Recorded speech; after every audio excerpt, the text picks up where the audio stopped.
Hi everyone, this is Janine, also known as Yarn and You Girl, and you are watching the Yarn and You Girl podcast. I am coming to you guys a little bit earlier than normal because next week I am going to be in Tacoma for the Tacoma Holiday Food and Gift Festival. I have my own little online yarn store, and in order to kind of move inventory and just get a little bit more known in the community, I have a booth there. So normally I would podcast to you guys on Wednesday, or sorry, today's Wednesday. Good. Normally I would podcast to you guys on Monday next week, but because Monday I am working at my regular job because I'm going to be gone for the rest of the week at the holiday fair, I decided to come to you guys today and say hi and show you what's going on. So my wall of yarn in the back here looks a lot sad, actually, quite sad. I run my shop out of my home, and I have been setting up a practice booth in my garage, kind of setting up I have a 10 by 10 booth space, and I'm trying to, configure how I'm going to set up the yarn and what I'm going to bring. And so I've been packing a lot of things up, and that's why I am a little bare in the back there. So I hope you guys don't mind. It's not as pretty of a view. There's usually tons of yarn covering that wall, but it is what it is. And I'm getting ready for the show, so there's not much I can do about that. So if you guys are going to be in the Tacoma area or Seattle area, October 17th through the whatever that Sunday is, which I think is the 21st maybe, or the 23rd. Gosh, I'm not very good. It's Thursday. My dates are really off. It's whatever next week Thursday is through next week Sunday. So figure it out, okay? Because I can't. My brain's not working right now. Anyway, if you're looking for me, you guys, on the internet, you can find me on Ravelry as Yarn and You Girl. And I'm also on Instagram and Facebook and Twitter as Yarn and You. And if you want to check out the website, it's yarnandyou.com. That is where I will post my show notes, as well as in the Ravelry group page, which is the Yarn and You Girl podcast group, under the group tabs on Ravelry. So if you have any questions for me, you can ask the questions there. If you want to introduce yourself, let us know who you are, what you're knitting on, just whatever. You can go over there, join in on the group, and join in on the fun. If you are a new viewer, thanks guys for checking me out. And if you're a returning viewer, thank you so much for coming and hanging out with me again today. I hope you guys enjoy it. I have just a few things today. I think it's going to be a little bit shorter of an episode than normal. I don't have a lot of works in progress, I don't have any finished objects. I have a few works in progress. Nothing like that I bought recently, so that's not exciting. But I hope you guys will enjoy what I am going to share with you, and, forgive me for not having as much done as I would normally like. So, like I said, I don't have any finished objects. I am still working on my Camp Wilkerson shawl, but I didn't really get a lot of that done this week, so I'm not going to show you guys that again. But I will show you guys what I have been working on. I decided that I would get involved in the Sockmaticians strand along. And I showed you guys the yarn, and I think I had a little bit of the cuff knit up last time, but I am using Nature Spun Brown Sheep Company. It's a fingering weight yarn. It is 100% wool. It's really inexpensive, so if you're looking for fingering weight 100% wool yarn, it's real inexpensive. Really, I think each ball costs about $4. They're quite large. I am doing 5 different colors, and originally I talked about coming up with my own sort of pattern, sort of based off of the Plucky Knitter, her Paint by Numbers hat, which I have right here, the pattern, the Paint by Numbers hat. But I decided I didn't want to do that. I went and looked at some more Fair Isle charts and kind of came up with my own. So I will show you the colors first that I'm using. This is my base color. I have no idea what any of the names of these colors are because I bought these balls of yarn so long ago that I have none of the ball tags for them at all. So I'm going to call this one Oatmeal because that's kind of what it looks like to me. And then I have a teal, and I have this deep purple color, and a nice green, and let's see. And the last one is this bright, maybe like sunflower or marigold color of gold. So those are my 5 colors, and I have a design program that I bought a long time ago. It's an Invisio Designs. It's a knit specific design program. I bought it a long time ago, and it's a pretty good program. There are some things with it that I wish it did a little bit differently, but for a beginning design person, it works just fine, and it's really great for charting out stuff.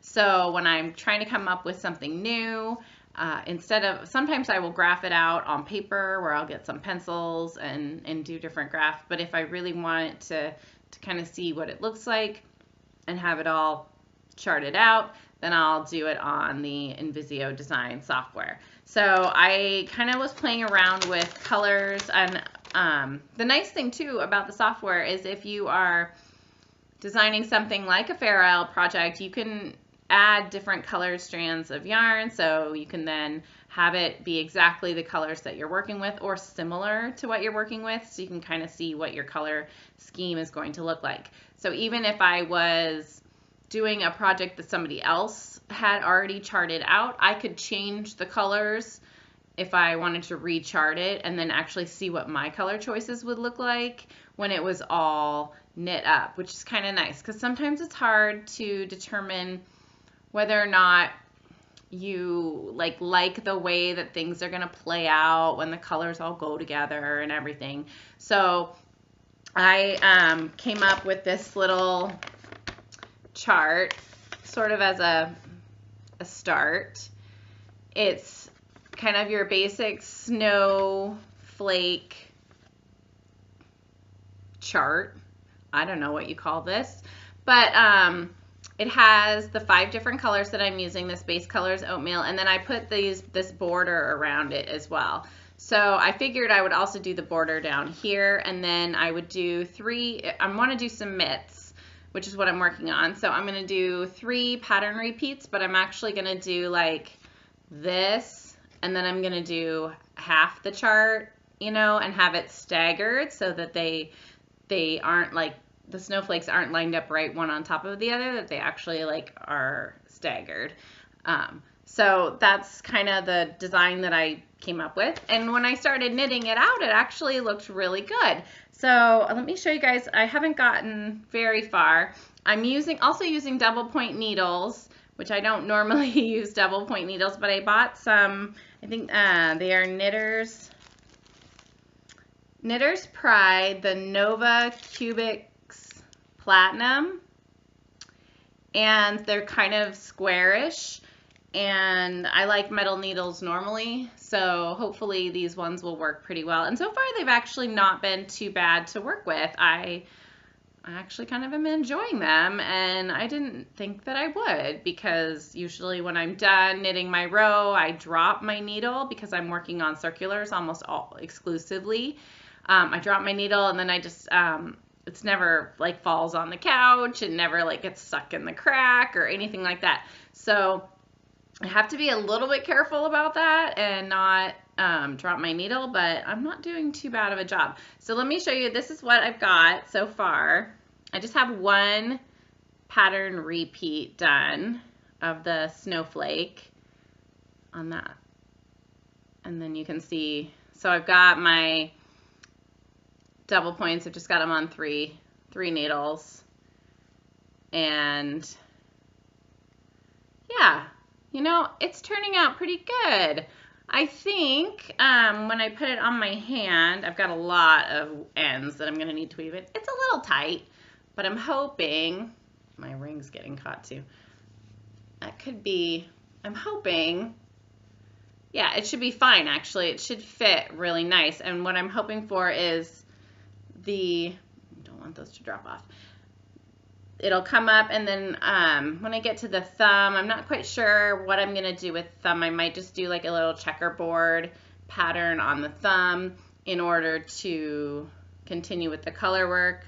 And it should get me, you know, two more repeats should get me up to where the fingers would start in, if I just want them to be right around the cuff there. So really cute, actually. I am liking the way this is turning out, but look at all my ends.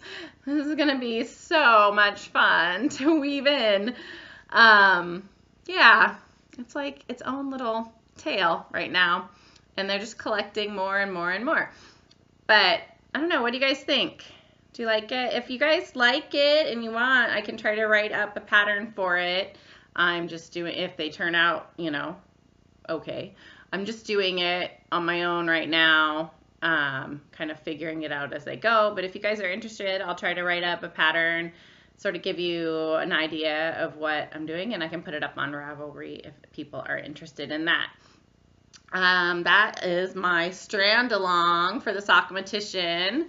It's supposedly just going through the end of October. I think that's what he said when I last watched. I haven't watched the most recent episodes, but when I did, the one I did watch talked about going through October 31st. Now, I don't think I'm going to be able to get finished by October 31st because of everything that's going on next week. It's going to be really busy.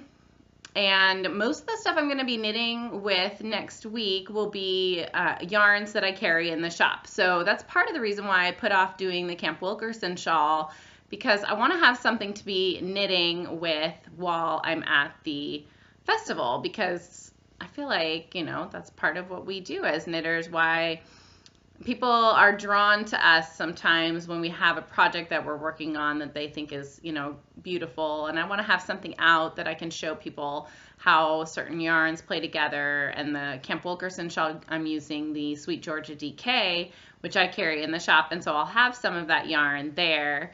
And then I can kind of show people what it looks like when you knit it up. I like to have, you know, samples of things. I mean, most yarn stores do have samples of stuff that they've worked in their yarn. So what I'm working on mostly next week is going to be projects that have yarn that are yarn projects that I carry in the shop. So I probably won't be working on this next week because I don't have Brown Sheep Company in my shop. I bought this at a local store in Portland a long time ago, Twisted, which is a really great local yarn store. I love their selection. They have tons of sock yarn, and I can always find something in there that I really love. So anyway, I won't be working on this probably too much, maybe a little bit this weekend if I want to try to get a little bit more, but I'm not sure I'm going to be able to get done by October 31st. If you are interested, though, in doing that strand along, you should check out the Sockmatician. He's really fun to watch and a little kooky, but we all love kooky people. I feel like I'm a little kooky, so, you know, it's right up my alley. But he's very, very interesting, and he does a lot of lovely color work stuff, mostly double knit stuff, which I haven't done any double knit, and but he's trying to venture into more stranded stuff, and that's kind of why he's doing the strand along. So that's my attempt at joining in. That's that project. I don't want to lose these needles. Oh, my Knitter's Pride Cubits are US size 1s, and like I said, the yarn is Nature's Spun from the Brown Sheep Company.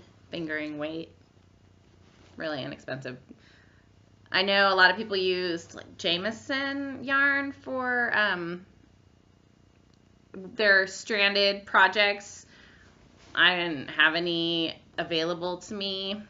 I think a couple of the shops in town carry it, but I figured this would work just fine. And I had bought it a while ago to try to do a stranded project, and I keep attempting, and it's, it's coming out. Eventually I'll have one, I promise. I've done some hats and things like that, and those seem pretty easy to me, but I really love the Fair Isle look. I just love it. I just can't, just not quite getting that finished project of the gloves or the socks that I want, so I need to kind of push through, and I'm hoping that this will keep me motivated to do that. So that's the first work in progress I'm going to show you guys today. The second one is my son's sack boy head thing that I'm doing. His Halloween costume he wants to be sack boy, and instead of knitting him an entire sack boy costume, which I mean that's just going to be ridiculous, I'm not going to do that. I decided I would knit him like a helmet like balaclava thing and end up putting like some eyes and stuff on it. So this is what I have. It is the ribbing of the neck piece, and then this part is where the head or the hat portion is starting to come up. So you guys want me to put it on so I can show you guys how it worked out. It's yeah, it's a little interesting, but it fits. It's just gonna be kind of squishy. So far, and I have, don't you love that? Aren't I so beautiful with my yarn hanging in my face? So you can't really tell right now, and the needles I have on this, but it's going to be, come down here around the neck and come up around the face like this, and then the hat, once I get it long enough, should come down here, and it'll have like a rib brim here, and then I'll put like a felted mouth piece here and some eyes up here, and it should cover his head. And man, this is going to be super warm. So what do you think, guys? You think I could pull this look off? Yeah, it would be great for skiing though, this pattern. It is the gusseted helmet liner, and the pattern is by Ellen Silva. And so that's what it's ultimately going to look like. See, I kind of think it's getting there. What do you think? So it's going to be so warm. And seriously, if you're a skier, this would be awesome for up on the mountain. Your neck would be all cozy and warm, and all you'd need was like your jacket kind of zipped up to here. And then you'd have your head all covered, and you could even wear, a helmet over it. I wear a helmet when I ski because I'm paranoid that I'm gonna, crack my head open and fall because I'm not very good. But yeah, that's my start of my son's project, and we'll see. I had to do, let me take this off now. That's enough goofiness for the moment. Part of the crown was, excuse me, part of the crown of the head you had to provisionally cast on, and I hate it. I hate provisional cast on, and it's not like it's hard, but it's the whole when I have to pick them up at the end, that's what I don't like about it. It scares me. So, but I'm I'll get there. I'll get to that point and I'll push through it. But this yarn is in Columbia. Or no, excuse me. No, it's Imperial Yarns, the Tracy 2, which is a sport weight, and the color is chocolate. I used a US size 6 needle around the ribbing, and then the crown of the head is on a US 8. So I've just got like my clover bamboo ones up here because that's what I happen to have in the right 16-inch length. And then I have my Hiya interchangeable set right here. So on the other one, it's kind of using it as a holder. But yeah, so it's coming along. I think it's gonna be cool. I think yeah, I might even wear it after my son is done with it. But I'm gonna have a ton of this yarn left. The skeins are ginormous, and I think I'll be able to make another beanie or something out of it for somebody else. So they're nice and squishy too, and it is 100% wool, so it will felt if I washed it or wasn't very careful with it. But it's beautiful, and the texture is quite nice. As compared to the other Imperial yarn that I used for my sweater recently, that's a lot more rustic, and it's not, the twist isn't as tight, so you don't get as nice of a feel to it. It's more, you know, it, like I found pieces of hay and stuff in my other one because it was, now I have fiber on my lip, guys. That's what you get when you wear lip gloss and try to put on a wool hat. You end up with like fiber all over your lips. Anyway, that's the gusseted helmet liner that I'm making for my son. And so I probably will work on this one. I need to have this one done, obviously, by Halloween. It is, the kids have a Halloween carnival that they will go to on the 29th, and they get to wear their costumes on that at the carnival. So I want to have it done by then. That's 2 weeks-ish. I think it'll be fine, but I can work on this also at the festival next week because it is yarn that I carry in my shop, so I can show people also how this yarn will knit up and what, you know, different things you can do with it. So anyway, that's that. That is in one of my drawstring bags. I don't really talk about my bags very much, because I just have a couple that I like, and I kind of move projects in between them, and if I don't have one, then I'm like, whatever, I'll just throw it in my purse. I probably should get some more bags, but I don't know. It's just one of those things. Anyway, the next one, you guys, is a mystery knit along. It's the Building Blocks shawl by Stephen West, and oh, I have a visitor. All right, my puppy, he's coming to say hi. He just got a haircut. Let's see if you guys can see his head. Oh, there's Puppy. Can you see that? I'm not sure if you can see that, but this is Tonks. Anyway, he just decided he would open my door. I thought I'd closed it all the way, but I guess I didn't. Anyway, he's coming up to visit. He's a good dog. So very sweet. Anyway, so the Stephen West Mystery Knit Along Building Blocks shawl. So Clue 1 came out on Friday. It's Wednesday, and I am almost done with Clue 1. So if you guys are part of the Mystery Knit Along and you don't want to see what Clue 1 looks like, if you haven't gotten a chance to get to it, then I will tell you when I put it up on the screen so that you can look away and not be spoiled. But I'll show you the yarn first. I'm using Madeline Tosh Merino Light. This is Posy in this pink color. Let me dig in here. What is the blue? I can't remember what this one's called. It's this nice blue. I think, oh, Esoteric. Yeah, I would never have guessed. Never have guessed.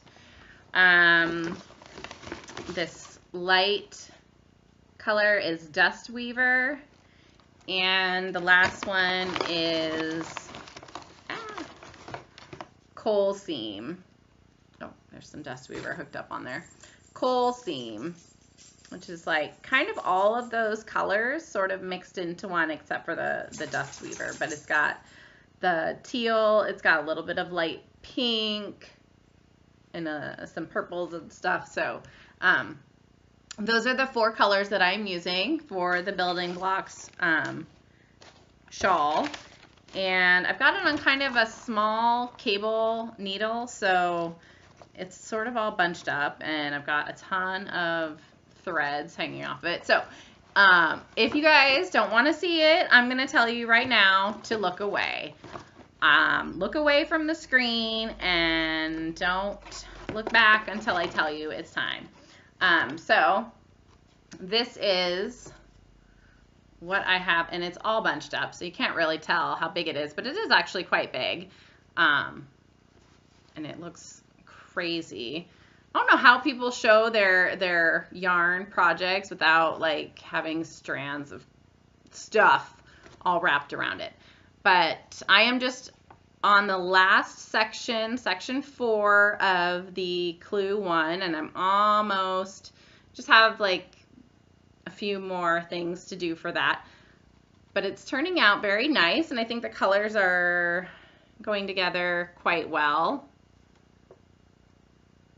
It's going to be subtle, but have a lovely look to them. So we'll see. It's been kind of fun doing the Clue. Okay, I'm taking it off the screen now, guys. It's not on the screen anymore, so you can look back now. It's been really fun. He has interesting different construction techniques that I haven't done before, so that's pretty cool. I'm hoping that I can get done with Clue 1 here today or tomorrow. That way when Clue 2 comes out, I can start it, but I'll probably only be able to do some of it. I'm hoping I don't get too far behind with next week's stuff, because I won't be knitting with it. I won't be taking it with me and knitting at the festival with it. So I might get a little behind, but that's okay. It is what it is.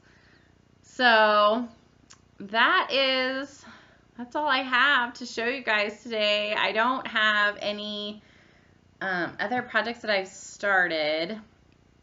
Like I said, I'm working really hard to get the booth set up. I'm trying to figure out how much yarn to bring with me this time, because last year I brought everything because I'd never done the show before, and I thought, well, what if I sell out of everything and then I won't have anything for people, which it didn't happen.